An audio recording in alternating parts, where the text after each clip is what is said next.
Your visit to Riga is related to participation in the Baltic International Bank conference.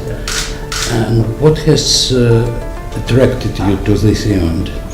Well, you know what was interesting about the event is really the topic for me.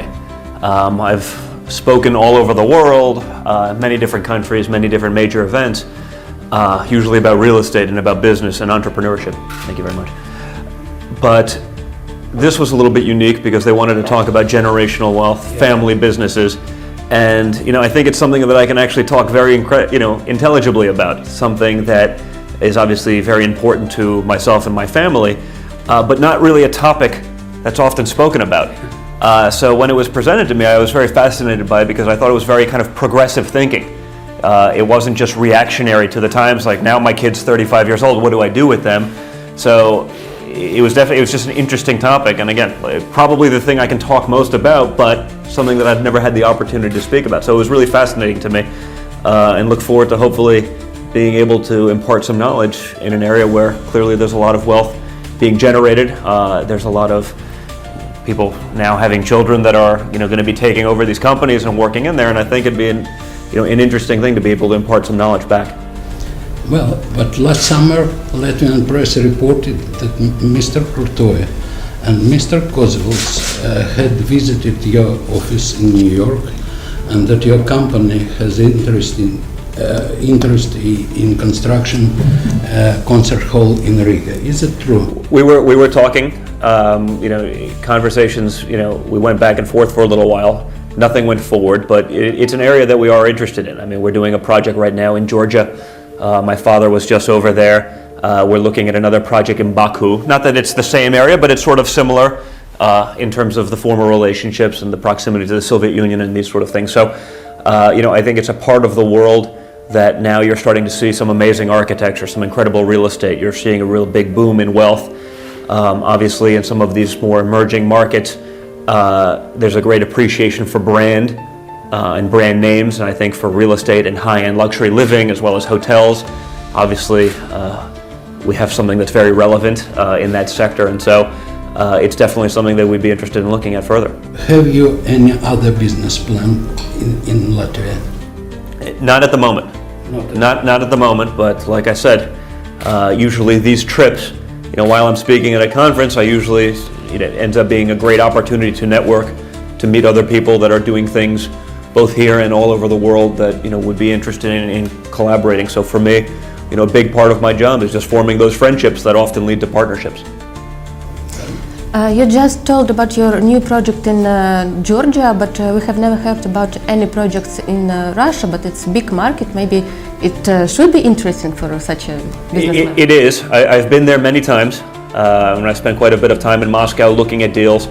A lot of that was before sort of the world changed, say 2005, 2006, 2007.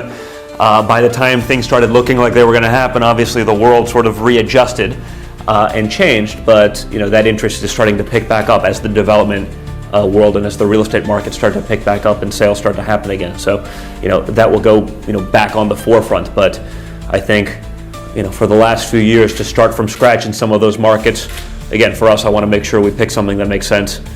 We pick a winner. We don't want to have a sort of a false start in a given market. I would rather wait and do it when it makes the most sense, and I think that's starting to get good again.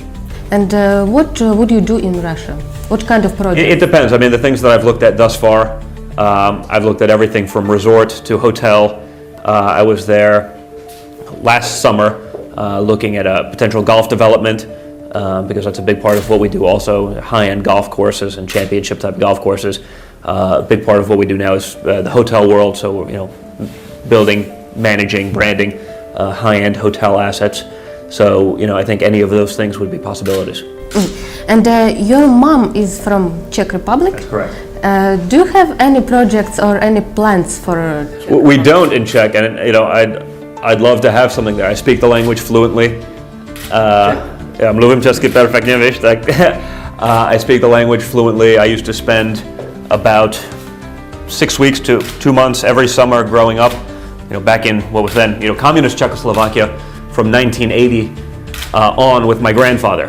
He was, blue collar, I don't know what the word is here, but, normal guy, Czech Republic, and he saw the lifestyle that we led in the U.S. with my family and sort of the building and the wealth and he wanted to make sure that I was the oldest son, and he wanted to make sure that we experienced perhaps a little bit more of the reality of the world. And so I had it was an amazing experience. I think it was really helpful even for business in that I learned that the things and the benefits and the things that I got to experience in my family in the United States with the wealth that we had, that wasn't the norm. That wasn't normal, and to not take things for granted and to work hard for everything, it really put things into a very good perspective in terms of understanding the value of the dollar.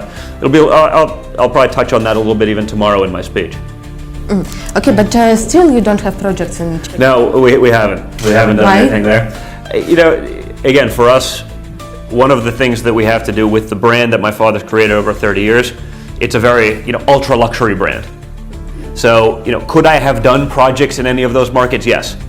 Would they have been the best in that market? I don't know. So for me, it's about making sure we get the best location, the best partner in that market. Are building the best hotel, the best structure, the best residential building, whatever it may be. So, unfortunately, I see a lot of good deals that may make economic sense every week, but they're not really Trump deals, meaning you wouldn't think of it as a Trump building. And so we have to be very careful how we play with that. Obviously, the name and the brand is a big part of, the value of the company. The assets and the buildings are obviously very valuable, but for the next generation and for the future, preserving the brand that's been created and the value thereof is really perhaps one of the biggest annuities we could have. So we have to be very selective about what we choose to do. And in that sense, you think that Georgia is a good place for such a brand? I think so. I mean, what we're doing there is a very high-end building, small unit count. Obviously, it's a big feeder market to a lot of wealthy areas that are nearby. We have another project going on in Istanbul and Turkey that, all sort of feeder markets to there. And so when you see what's going on, my father travels a lot as well. And when he goes there and it's like, wow, is just very impressed with the things that are going on. I think it makes sense. So it's been looked upon very favorably in those markets. So I think so. Okay, and as we understand, you are building also condo hotels, and there is no such thing in Eastern Europe at this moment. Well, at least it's not so much popular. Can you tell what is it, and why do you think Sure. it isn't popular in Eastern Europe? Well, the condo hotel, we almost sort of invented it in the mid-90s. We did a redevelopment of One Central Park West, which is our Trump International Hotel and Tower overlooking the park. I'm sure a lot of your viewers or readers have stayed there because it's one of the best hotels in New York City. And when we were doing the redevelopment of that into a condominium building from a commercial building, changing the use, New York zoning required that you chop off the top 15 floors of the building or it had to remain commercial. Now, you didn't want to have an office building with residences above it. Didn't work as well given the layouts of the building. So we said, well, why don't we take the individual units, we'll make them like condominiums, we'll run it like a hotel, but you can buy one of the units. When you use it, you use it. When you don't use it, you own the cash flow associated with. It's like owning, for you if you're a buyer, it's like owning a one-unit hotel. Then, as it became, sort of a good way to finance a hotel, it was very difficult to do the kind of build-outs and stuff like that, given sort of the longer-term payout of a hotel, conventional hotel model, that it became a good way to finance a hotel because you're selling it like a condominium, you're getting a lot of that generation today in terms of the payment, so you can build a building around it. But you then, secure the long-term management contracts and these kind of things. The model worked very well for a long time in the U.S., but I think over time, too many other developers basically started getting the idea of, well, it doesn't really work as a hotel. We have an average site. It's not really a great location. It doesn't really work as a condominium. So let's do this, and we'll create this new model of hotel condo and try to do it everywhere. And so it sort of overpopulated the market with that kind of product, and so it lost a lot of favor. Some places it's not as easy to do because of leasing or various zoning requirements, but I think it's a model that's very viable in the right markets, in markets that make sense with the right product. When everyone tries to do it simply as a way to finance a project that wouldn't otherwise be financeable, it makes it sort of difficult and gives sort of the model, a bad reputation. So it was good for a while when the world changed, 2006 and 2007, sort of no longer penciled economically because people are saying, well, I can't pay this much for real estate and only have this much on the cash flow model. So it's changed, but like everything else, it goes in cycles, right? So I'm sure that will come back again. Will it come to Eastern Europe? It may. It depends on the markets. I'm sure people will do it there. I know people have presented us projects, to look at that utilize that concept. But again, I think over the last few years, we opted to play it safe rather than take some of those chances, and I think we made the right decision with that.